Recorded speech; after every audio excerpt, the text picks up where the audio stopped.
Tonight, you are auditioning to be a lounge singer. El Jefe. El Jefe.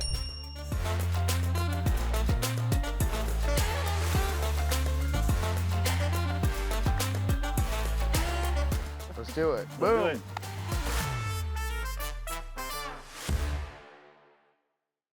Hey, welcome to the Desert Brew. I'm Gene. I'm Rashid. And today we have a very special sit down. Oh, who are we sitting down with? Abby Carter. Oh, the American Idol winner. The American Idol winner. Okay. And I think we also need to give a big thank you to the Rowan. The Rowan downtown in Palm Springs. Look at these digs. Amazing. Can we live here? I hope so. If you guys are in the area, definitely make sure this is a space that you definitely want to stay in. And also be sure to check out the restaurant they have, the Four Saints. Yeah, we're in the Four Saints right now. Unfortunately, there's no food or liquor, but we've got an amazing view and we've got an amazing sit down. So let's get to it. Let's do it.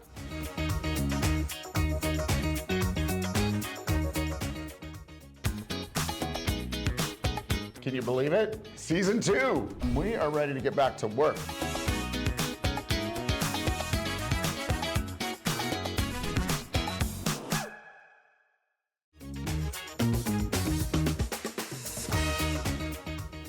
Welcome back to the Desert Brew, and we have an up-and-coming legend. What happened to I'm Gene and I'm Rashid? Can I introduce the honored guest here Dang. today? Oh my Hold gosh. on. Exactly. Give yourself some credit. You first. Oh, jeez. I'm standing in Rashid. line. I'm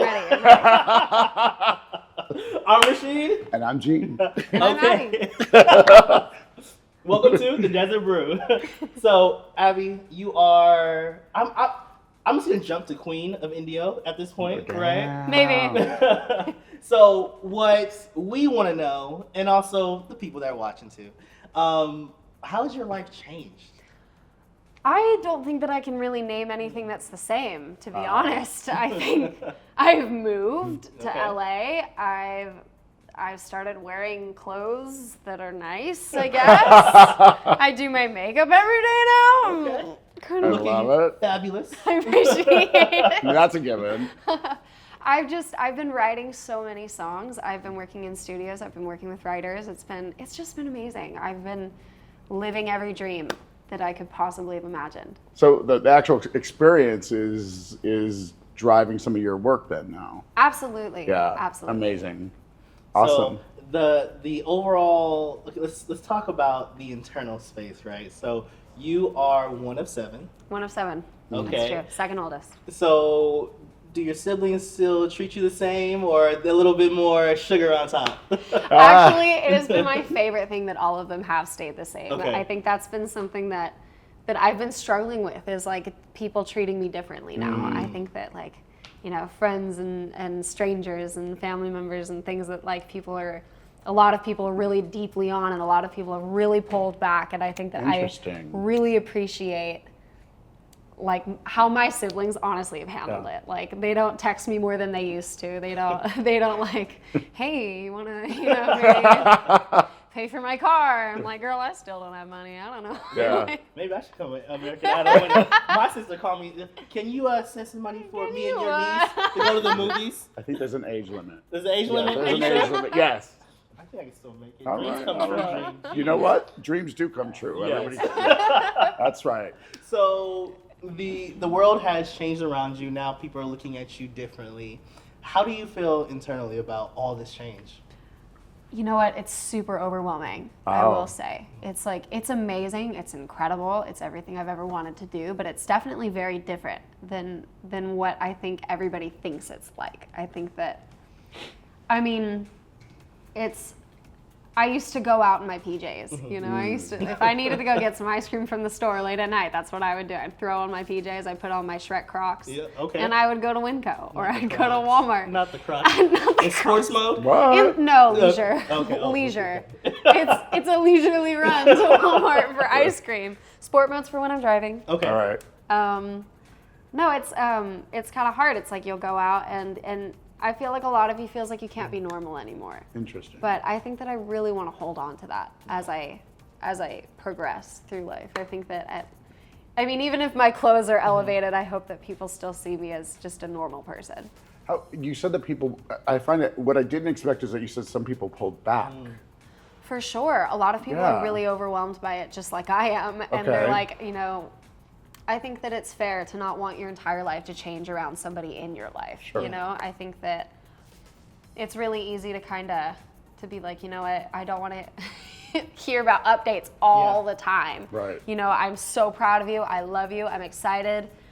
But You're Abby. You're just Abby. Yeah, but like you're just Abby. Like Yeah. I don't, and to some people you need to have that space, Right. and some people are like, I want to be a part of this. I'm so appreciative I'm honestly appreciative of everybody. I love think that I understand all the different places that they come from.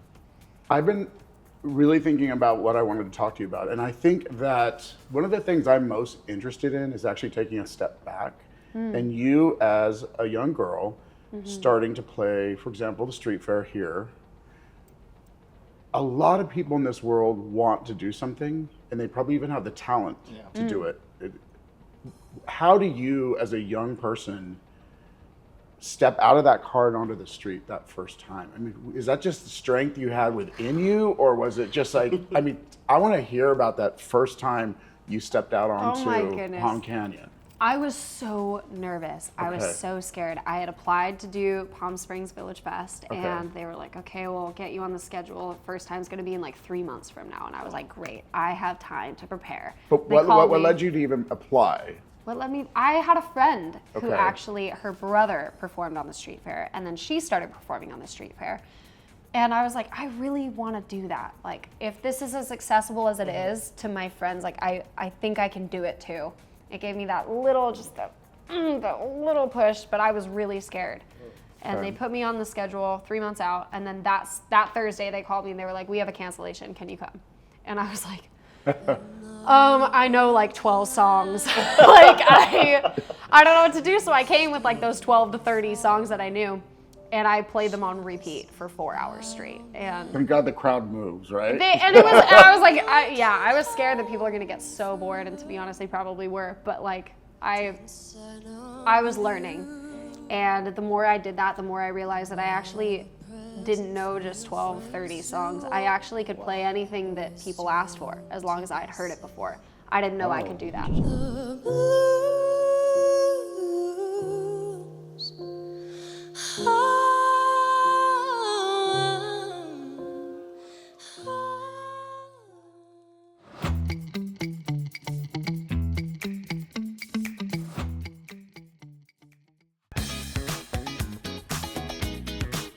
Can you believe it? Season 2.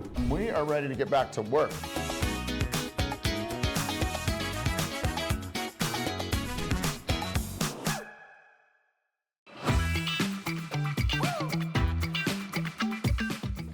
Do you remember the feeling you had the first time you actually, I guess, I looked at a picture and I actually think I do remember you on, like, through Really? coming through, yeah, actually.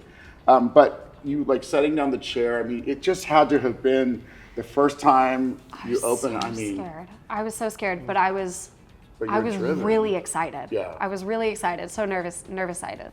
It was So, So young speaking- girls and boys out there, you should do it. do it. Jump in. You should do It's the it. only So- way you're gonna, right? Speaking of feelings, when you first stepped out on the large stage, an American Idol, the dream of so many, right? When you first got on your first large performance there, was there a memory that pulled into that space with you to pull some confidence? So like, what were you feeling? What were you thinking in that moment? I was really sick, actually, the Wow. very first time that I performed on stage at American Idol. Wow. I had bronchitis. Okay. Wow. And it was the platinum ticket performance between me and Julia Gagnon and Odell Button Jr. And it was super overwhelming. I was the very first person. Nobody knew that there were platinum ticket winners because they kind of did it all outside of the show rather than in the show like normal. And I remember getting up there and sitting down and playing the piano and being like, I can't mess this up. Like, I just can't mess this up. There's like, you have to like prove yourself. You feel like you need to prove yourself to everybody around you too, like why you were special, why they thought you were special. But it was on those stages with American Idol that I realized I actually really love performing just as much as I love singing. And I didn't know that I was a performer. I thought that I just sat behind a piano and sung songs. Previous, it was about you and the piano or the music, but when you go into that environment, you actually have to perform. Have to. And was that new for you? Absolutely. Totally new for me. I But literally just played on the street, and when Wow. I got hired at like restaurants, I would bring my keyboard with me and I would play You're on in the a little piano. square, and, yeah. I wouldn't have to stand up. I didn't Right. need to engage with anybody. It was just they were listening to me in passing. Nobody was like sitting down to watch me. That is so. In that transition of a lot of these new experiences, new feelings, what's been like the best piece of advice that you've been given in this space? Yeah, it was by Lionel Richie. Okay. After my very first audition, when all the cameras were off and I was the last person there on that day. I was the last person at the LA auditions, and Save the best for last. Well, all the cameras were off. Everybody was leaving to go home. And Lionel came outside and I was getting demiked from everything. And he just he stopped and he came to me and he was like, listen, you are going to see and hear a lot of incredibly talented people who are doing things very differently from you. They might be singing a different genre. They might be singing just different songs. They might have a different style. And that's gonna make you want to change how you do things because you think that they're better. They're not better, they're just different. And you need to hold on to what makes you different, what makes you unique. So continue to be yourself and do things the way that you do them. Don't be influenced by the people around you. Do you think if he wouldn't have said that to you, would it seem? Yeah. I mean, that maybe changed the course. Yes, I mean, famously, American Idol in these past few years has been known for country singers being the winners and male singers being the winners. And so I think going into it, I was worried that I was going to have to play into that genre of people, of music to kind of connect with people. I think, yeah, it's different sort of demographics that watch these shows, and the people that watch these shows really love country music and they love their males. and I was like, well, I'm screwed. I'm just here for fun. At no point did I really want to win the show. I did never think I was going to even make it nearly as far as I did. My only goal was just make it past the audition, and that was it.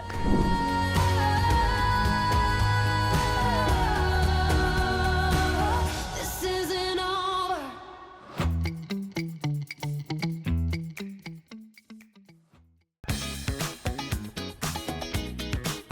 Can you believe it? Season 2. We are ready to get back to work.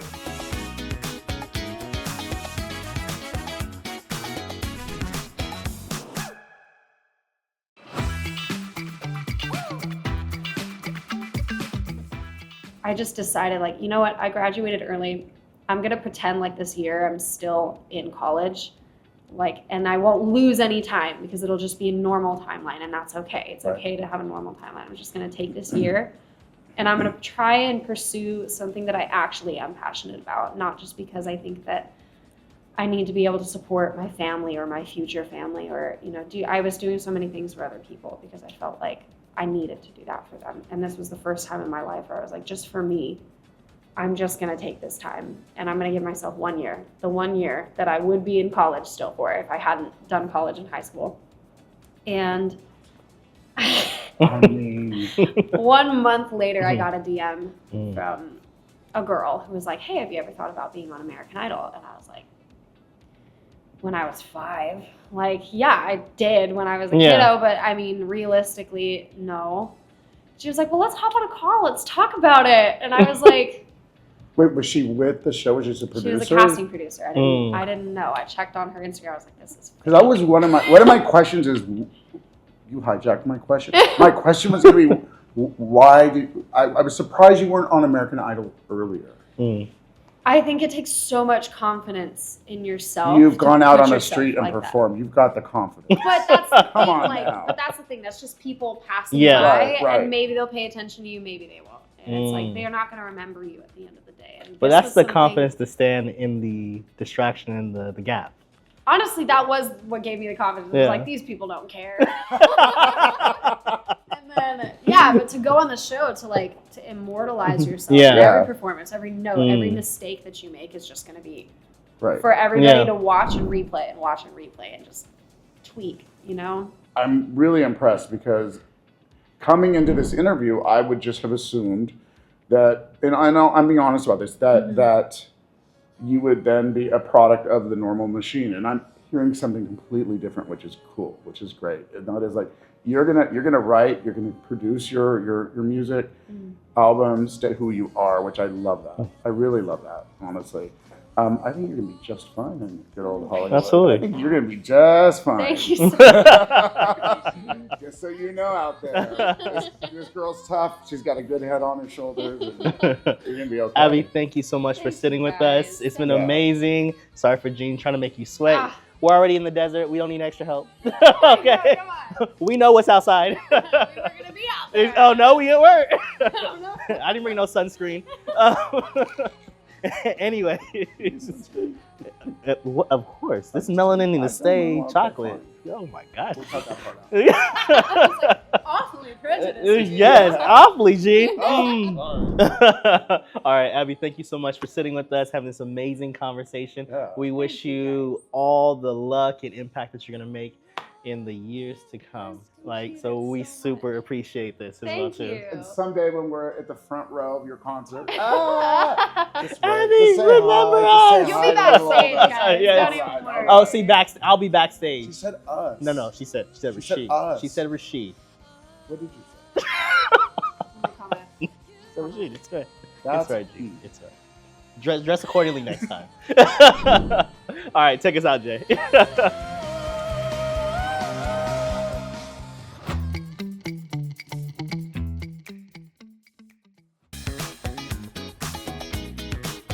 Can you believe it? Season 2. We are ready to get back to work.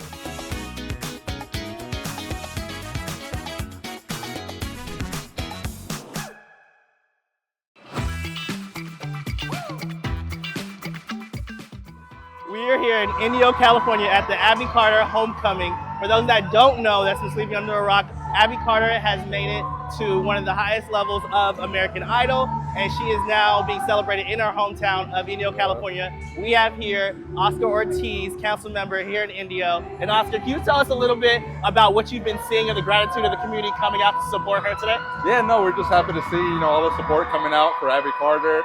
Everybody sounds really excited to see her go to the finale.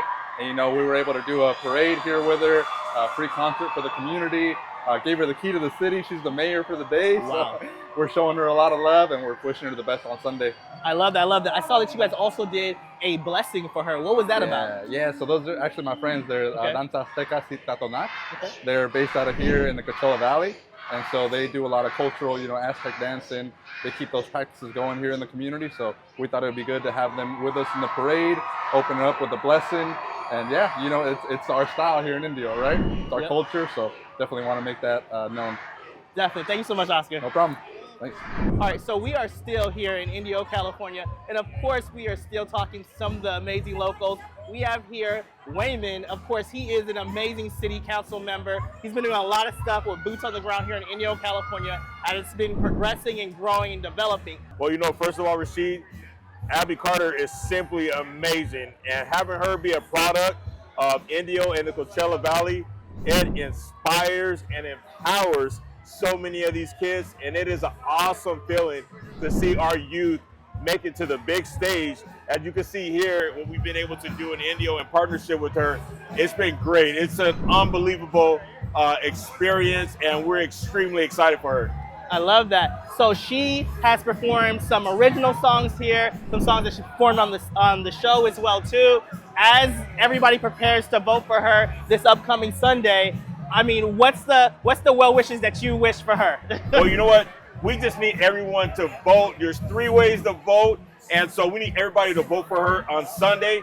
She's incredible. She deserves it. You heard her here live. She walked on the stage and performed her new song. She performed some covers that she did at American Idol. So we're extremely happy and excited for her, and we all need to get behind Abby Carter and vote for her on Sunday so she can bring the title home. You guys heard her first. She has her hometown, Indio, California, backing her in this pursuit of greatness. Yeah. And so hopefully you guys enjoy some of the clips that we collected from this amazing event, and we'll see you real soon.